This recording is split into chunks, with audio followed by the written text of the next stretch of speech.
The lights in the auditorium were already dim when the camera captured a small, thin boy standing nervously backstage. His hands shook as he gripped an old, scratched guitar that looked much older than him. Before anyone knew who he was or where he came from, the whispers had already begun, because the moment the stage assistant called his name, something about him made the atmosphere shift. The boy walked slowly forward, stepping into the bright circle of light at the center of the America's Got Talent stage, and nobody expected the next few minutes to change everything, including Simon Cowell's own heart. From the very first second the audience saw him, they knew he wasn't the typical contestant. His clothes didn't fit perfectly, his shoes were worn at the edges, and his eyes showed the tiredness of someone who had lived too much life too early. The judges glanced at one another in curiosity, wondering who this child might be and what kind of story he carried. But the boy didn't try to explain himself. He didn't try to show confidence. He simply stood there, breathing unevenly, holding his guitar like it was the only friend he had in the world. When Simon leaned forward and asked him his name, his voice cracked before he even spoke.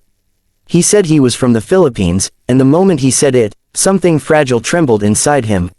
The judges didn't interrupt, they just listened. The boy continued quietly, saying he used to sing on streets to earn money for food, and that this guitar was given to him by a stranger when he was 6. He said it was the only thing he kept safe during the nights he slept outside, hiding under small roofs, praying it wouldn't be stolen. At that moment, the entire theater fell silent, not because of sympathy alone, but because of the honesty in his small, trembling voice. It was rare to see someone so young already understanding the weight of survival. Simon didn't say anything for a moment. He simply nodded, understanding more than words could ever express.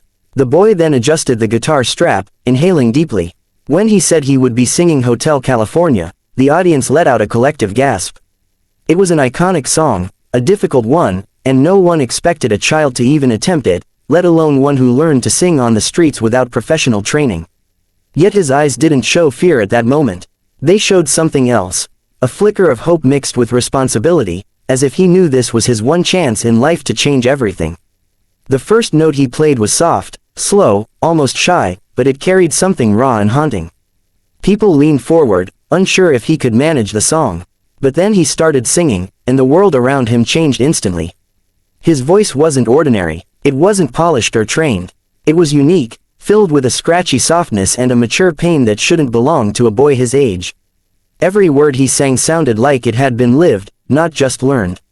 The judges froze. The crowd grew motionless. It was as if the entire auditorium forgot to breathe. He sang the opening lines with a quiet emotion that crawled beneath the skin of everyone listening. His voice painted his life without him needing to tell the story. People imagined him singing on street corners as strangers passed by, barely noticing.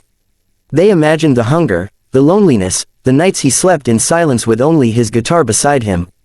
Every note held a piece of his struggle, every breath held a memory of a time when survival mattered more than dreams. When he reached the chorus, something unbelievable happened. His voice rose slightly, gaining strength, showing a grip of control that surprised even the judges. His vibrato was natural, his tone haunting, and the audience felt chills running through them. Some people in the crowd lifted their hands to their mouths. Some wiped tears without even realizing. And Simon, the hardest to move, leaned back in his chair with eyes that slowly softened. This wasn't just talent. This was life experience pouring out through music. Halfway through the performance, the guitar strap slipped slightly off the boy's shoulder, but he kept playing without stopping. That tiny moment showed everyone how used he was to handling things that broke, slipped, or failed. He had learned long ago to keep going even when nothing stayed in place, even when the world didn't cooperate. It made his presence even more emotional. He reached the instrumental break and played with fingers that were rough from years of street performances. They were small, thin, but surprisingly skilled, moving across the strings with a smoothness that came not from lessons but from survival. The guitar became an extension of his soul in that moment. People couldn't help imagining him sitting under dim streetlights, practicing alone because he had no one else to guide him. And all those years, all those nights, had led him here, under the biggest spotlight in the world. Then came the final chorus. His voice cracked, not from fear, but from overwhelming emotion. Instead of ruining the performance, it made it real, raw, unforgettable. That crack felt like a window into his heart, and the audience felt it deeply. Simon covered his mouth and blinked rapidly. The camera zoomed in, capturing the exact moment when his eyes glistened. He wasn't just emotional, he was fighting tears. As the last note faded, the boy didn't know whether to smile or cry. He stood frozen, gripping his guitar, eyes shaking, chest rising and falling rapidly as if every second of his life had built up to this one fragile moment. There was no music playing anymore, but the silence was louder than any sound that could have followed. Everyone waited, suspended between breath and emotion. The audience stood up first. The entire theater erupted into applause, rising to their feet like a wave. The boy blinked in shock as he looked around, overwhelmed by the sight. He had never seen so many people stand for him. He had never been applauded by thousands. His reality had always been coins tossed into a cup, not standing ovations. The applause grew louder, echoing around him, and he pressed his lips together tightly, trying not to break down. He wasn't used to kindness in such a large form. He wasn't used to being seen, appreciated, valued. When the applause finally softened, Simon leaned forward again, his voice low and shaking. He told the boy that he didn't just sing the song. He lived it. He said that the boy's voice carried something no training could ever give, something no money could buy. He told him he saw bravery, pain, and beauty mixed in every note, and that he had never felt a performance so deeply in a very long time. The audience murmured in agreement, touched by Simon's sincerity. The boy lowered his head, unable to speak. His eyes filled with tears, but he wiped them quickly, still unsure if he was allowed to cry on a stage this big. Simon exhaled, running a hand over his face. For a moment, it looked like he was fighting something inside. Then he stood up slowly. The crowd gasped even before they fully understood what was happening. But the boy saw Simon walking toward him, and confusion washed over his face. Simon stopped directly in front of him, looking down at the trembling child holding the old guitar. He said that some moments in life are bigger than talent, bigger than performance, and that this was one of those moments. He said this boy deserved something huge, something life-changing. The boy's breath caught. The audience sensed the shift and began whispering excitedly. Simon placed his hand gently on the golden buzzer.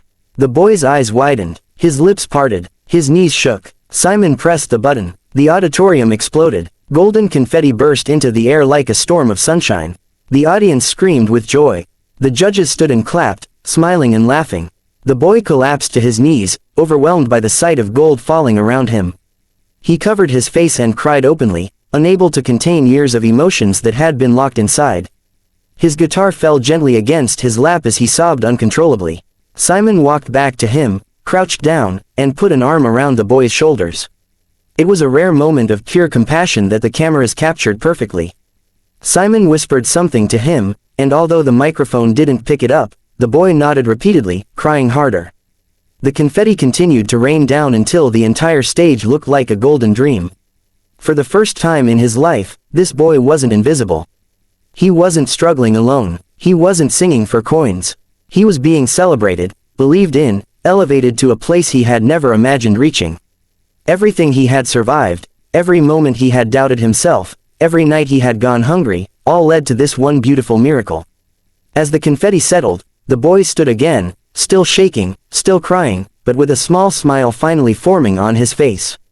When he looked out into the audience, he didn't see strangers anymore. He saw supporters. He saw people who believed in him. And when he looked at Simon, he saw a man who understood the power of giving someone a chance. The boy walked off stage with tears still running down his cheeks, clutching his old guitar as if it were carrying him into a new life. Backstage, everyone rushed to hug him, congratulate him, and wipe the confetti from his hair. He kept whispering thank you, as if unsure whether he was allowed to receive such kindness. But it was real. It was finally real. His journey had changed forever. And the entire world felt it.